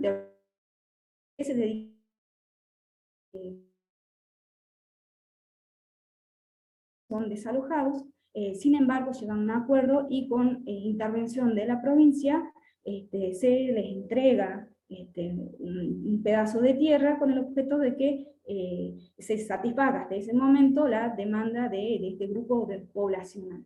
En el año 2008, nuevamente, hay una manifestación bien organizada, en la cual participan alrededor de 800 familias, y reclaman a la empresa la entrega de tierra o que realicen un ordenamiento territorial y que mediante la intermediación del Instituto de Vivienda de Jujuy, se realice un plan para poder acceder a aquellas tierras. Esa gran toma, por ejemplo, llega a un acuerdo en 3 etapas. En una etapa se entrega una cantidad de 7 hectáreas en el año 2009, en la zona de Campín Viejo, que es una localidad que está sobre la ruta 34 que atraviesa Libertador General San Martín. Y entregan también una segunda tanda, y en el año 2010 se tenía que entregar la tercera tanda, que es la tanda que nosotros, que es el sector o la población de estudio donde nosotros estamos trabajando en sí, que es la zona del Triángulo. Hacen las notas formales, exigen a la empresa Ledesma la entrega de aquellos territorios, dado a que la empresa no respondía, deciden actuar de una forma mucho más visible. ¿Sí? Y bueno, y acá es nuestro análisis, ya entrando, que es la toma de tierras en la zona del Triángulo. ¿Sí? Ellos reclamaban la entrega. Esta zona de tierra, que se denomina el Triángulo, está constituida por una parcela de 15 hectáreas. ¿Sí? Entonces ellos hicieron la planificación para acceder a esas tierras. La estrategia. Pensaron que era adecuado y estratégico hacerlo en una fecha muy importante para la historia argentina, que está vinculada con la marcha del apagón, cerca de la marcha del apagón, que es un hecho histórico vinculado a la dictadura militar. Y también pensaron que, dado que estaban cerca de las elecciones nacionales, no iban a ser evacuados de ese lugar y que su demanda iba a ser satisfecha. La justificación de estos actores sociales era el deseo de tener algo propio, la necesidad era la posibilidad de tener una vivienda o un pedacito de terreno. Quienes participaron de esta toma del año 2011 fueron miembros de la corriente clasista y combativa, empleados municipales, profesionales, obreros de la empresa Ledesma, exobreros, docentes, agentes de salud, mujeres de policías, jubilados, estudiantes, jóvenes, desempleados, entre otros. Ahora, el accionar por medio de la toma de tierra. Las consecuencias que puede generar este tipo de medidas no son medibles y nacen de una necesidad que da lugar a un agrupamiento y a una organización.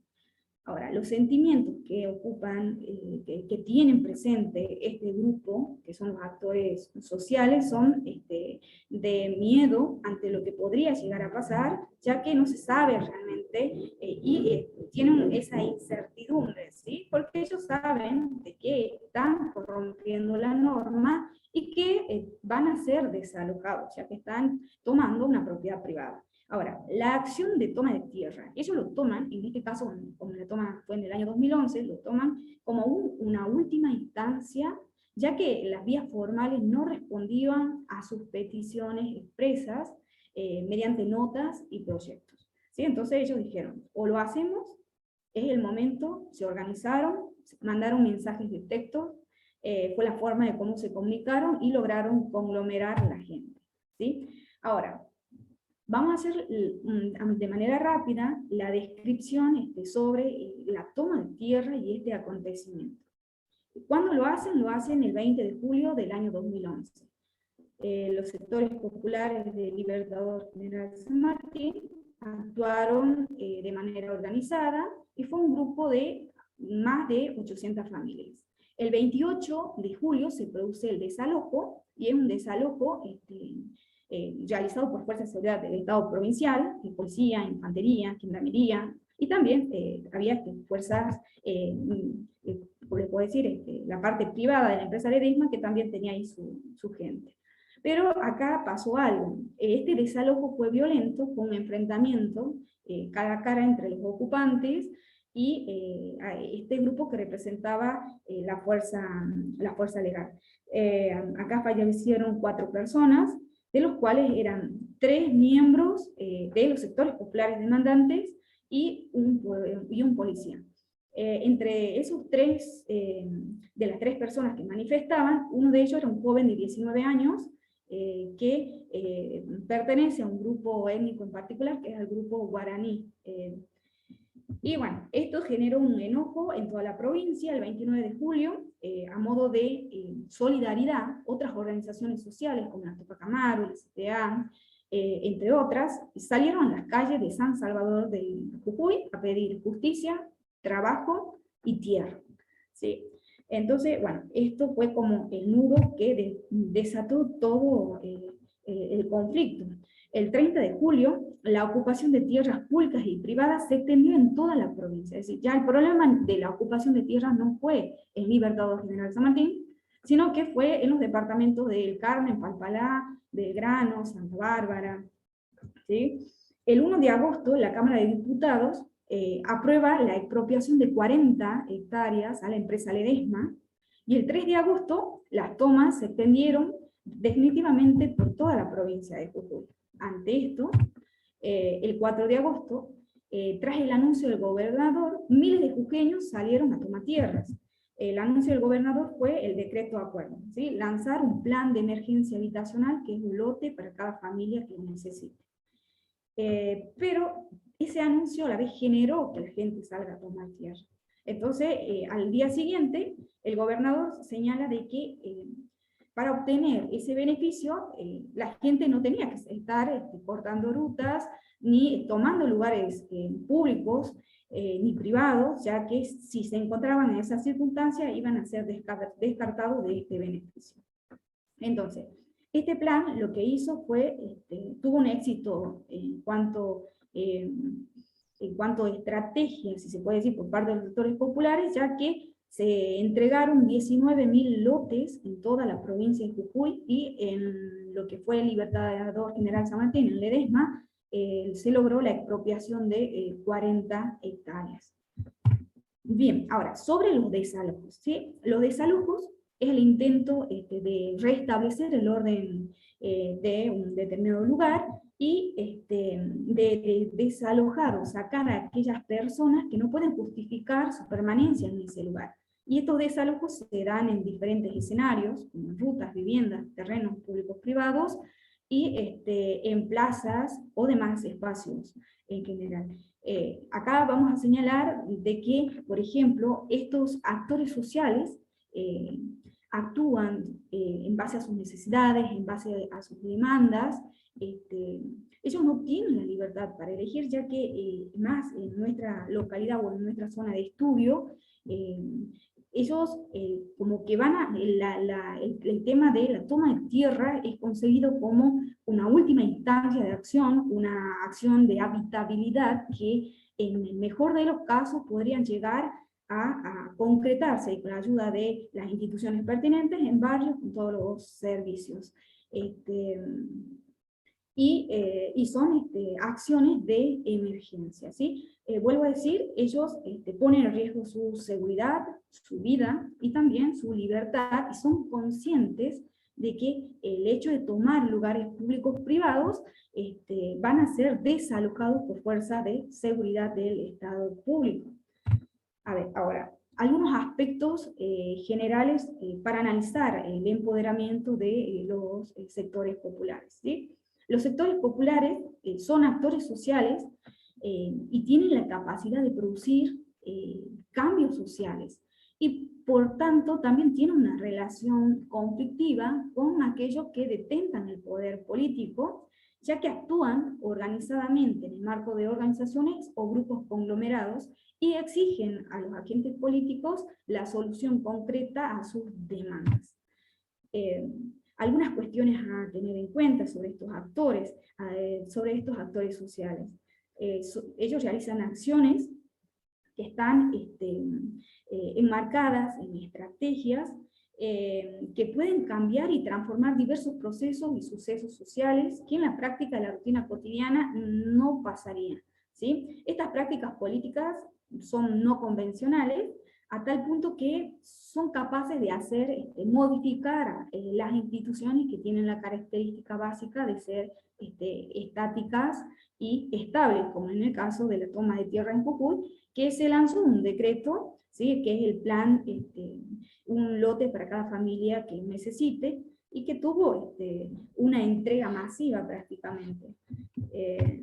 Bien, Ahora, la forma de actuar de estos actores sociales, para entenderlo es necesario tener en cuenta su historia, la cultura política, la idea, las creencias, los valores de lo que los moviliza y de lo que ellos ven que es necesario hacer también para que puedan llegar a ser escuchados por parte de las autoridades provinciales y también porque que la provincia misma exija a la empresa la entrega de tierras, porque acá es fácil, ¿no? La empresa es la dueña de la tierra, de los medios de producción, y la empresa es la que tiene que ceder la tierra. Y la participación política de estos actores sociales los transforma, de cierto modo, en grupos de presión, y esto hace que se altere la forma de hacer política de los actores políticos, de los agentes políticos en cuestión, como pasó en ese año en la provincia de Jujuy. ¿Sí? Y así, y rápidamente, dar algunas conclusiones. En un sentido amplio, los sectores populares como actores sociales son objetos y sujetos de la política. A pesar de que muchos no son conscientes de su rol como actores políticos sociales, creían no hacer política, pero respondieron a una incomodidad social. La política es una actividad social mancomunada y está íntimamente vinculada con el poder social que se ejerce y se legitima en una sociedad. El poder como agente activo es el que posibilita un cambio social. Bueno, a grandes rasgos, esa es la investigación y es una problemática central en lo que es la zona de estudio, ¿no? Aquí en Libertador General San Martín. Muchísimas gracias, Everett, por el trabajo compartido. Muchísimas gracias a todas las expositoras, expositores. Estamos un poquito sobre la hora, pero bueno, no quería dejar de mencionar o dar el espacio para alguna pregunta. Celeste había preguntado en el chat para Jazmín y Florencia sobre la pregunta: ¿creen que la visibilización del trabajo a través de los medios de comunicación que comentaron contribuye en este caso a reforzar el tema en la agenda de políticas públicas en la escala local? Y bueno, ya que estoy hablando, aprovecho y también hago una pregunta, perdón, para los autores del primer trabajo, Virginia, Julia, Silvia, o quien quiera, que es un poco sobre el origen de los trabajadores de esta empresa de bioetanol, si son también vecinas del barrio, si viven en otro barrio, cómo es la relación o si existen tensiones o algún tipo de contacto o coordinación con los trabajadores de esa empresa, que me imagino que también, bueno, obviamente está en una situación eh, bastante complicada y muy contradictoria, ¿no? Si tienen algún comentario para hacer respecto a eso. No sé quién quiere arrancar.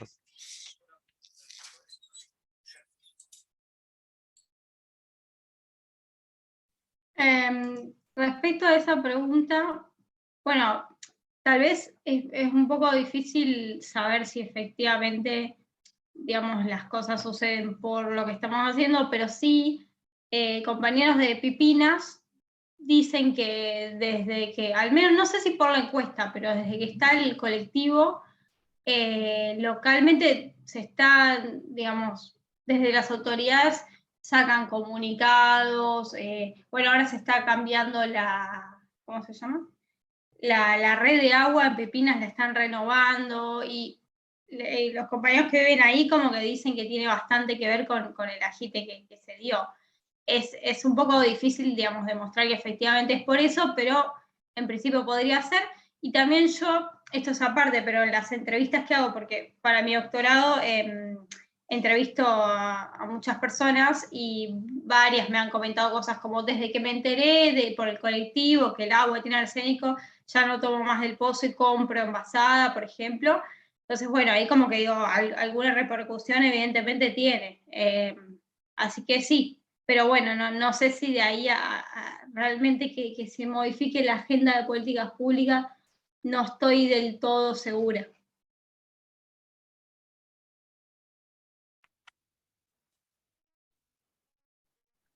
Gracias. Compañeros, con respecto a la pregunta, no sé.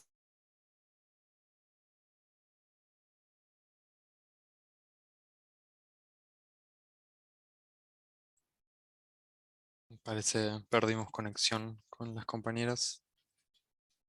Vamos a esperar unos minutos. Ahí está.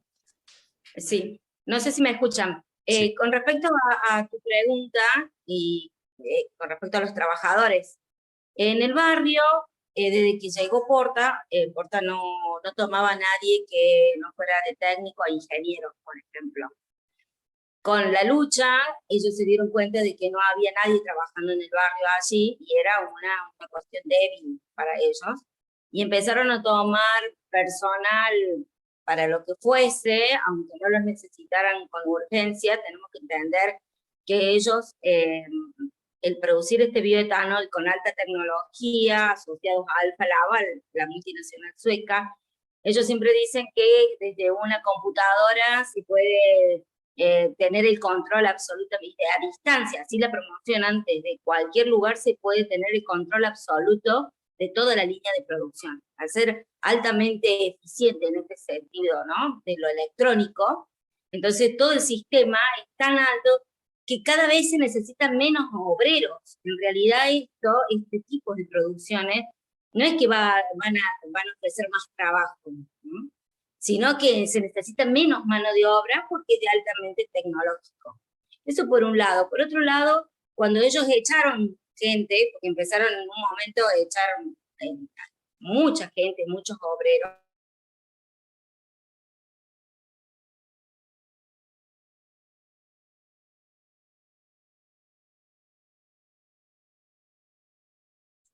Ahí volvimos a perder conectividad.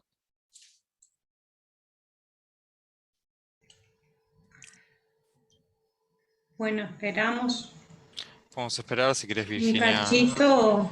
Ahí creo que están. no, los primeros que pudimos a darle a estar con los compañeros trabajadores fuimos las vecinas, que fuimos a sostenerlos con café caliente, que era pleno invierno, fuimos a llevarles alimentos no perecederos, y eso hizo que José Porta, el dueño de la empresa, dijera de que no iba a echar a nadie más, siempre y cuando no recibieran los operarios ninguna de las ayudas de las vecinas.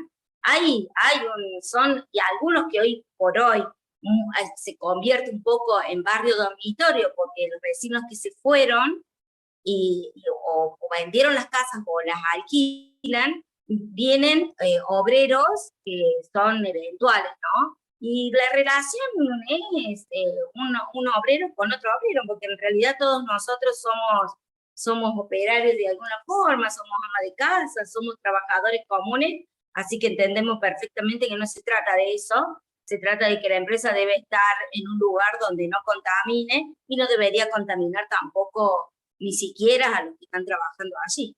No es mala la relación, no tiene por qué serlo. Muchas gracias, compañeros. Yo también quería preguntarle a Celeste algo que me había quedado de cuando habías especificado el origen, o mejor dicho,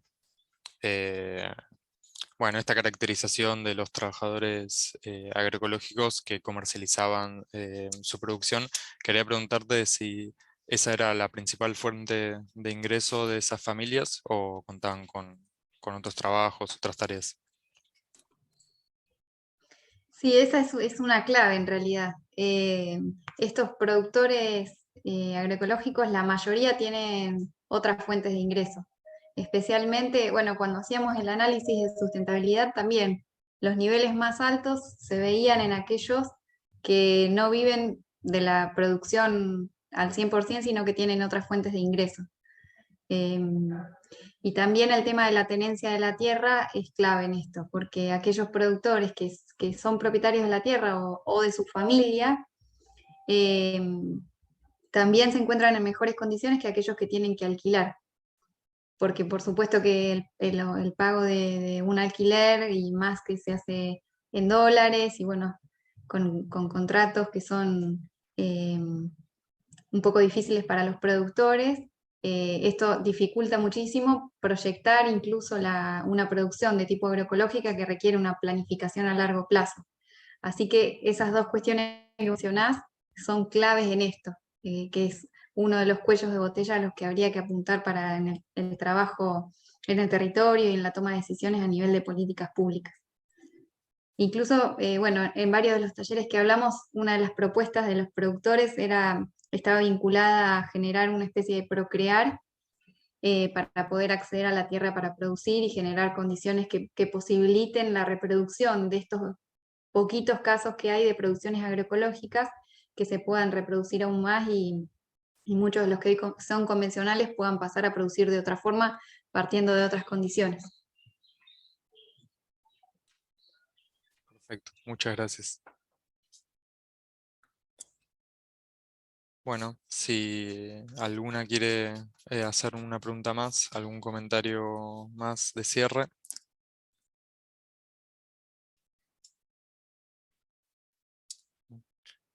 Bueno, si no es así, entonces damos por finalizada la mesa. Agradecemos muchísimo a todas las expositoras y presentadoras de los trabajos y a todas las personas que participaron también en la confección y la generación de estos trabajos. Bueno, esta sesión va a estar grabada y va a estar disponible para todas y también los contactos en el libro de resúmenes. Así que muchas gracias, compañeras, por la participación. Muchas gracias, buenas tardes, un placer escuchar tanta dedicación. Muchas gracias, buenas tardes a todos. Gracias, buenas Gracias. tardes.